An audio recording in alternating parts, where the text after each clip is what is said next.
Today, we are going to share with you ang tatlong items na ginagamit namin pag mag-road trip. This is what we call wireless helmet earphone or yung intercom.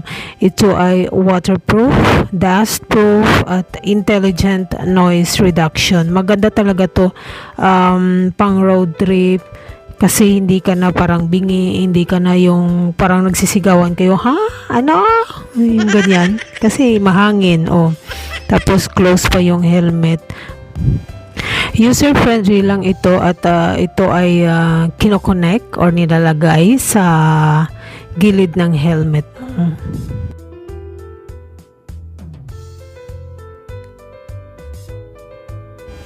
So, ito yung box niya, guys. Dalawa ang kinuha namin. Siyempre, para magkausap kami ng habibi ko. So, yung next na item is yung balaklava. Ito ang itry nyo. Di ba lang mga sis, ang bago nga item sa Shopee. Balaklava sun protection. May ara siya. Hood.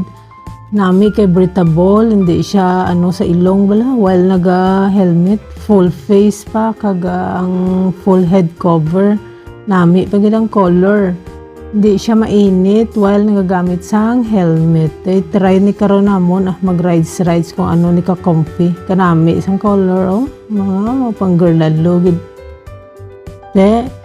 Pusing nga na Yung helmet naman guys, ito ang tawag na ang brand pala ay Jelly Helmet. Tapos yung color is pink pero matte siya, hindi siya yung glossy. Nga ito yung favorite ko, sobrang ganda ng helmet, tsaka form niya, iba yung style niya, so that's why ito yung pinakagusto kong helmet so far.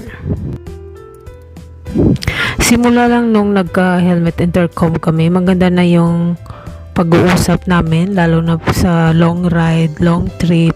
Kinoconnect to sa Bluetooth, so I can listen sa mga music na gusto ko while on the road. So sulit talaga to guys. So ayun, 3 things, yung jelly helmet na matte pink, balaklava at yung helmet intercom. Okay, see you on the next vlog guys. God bless.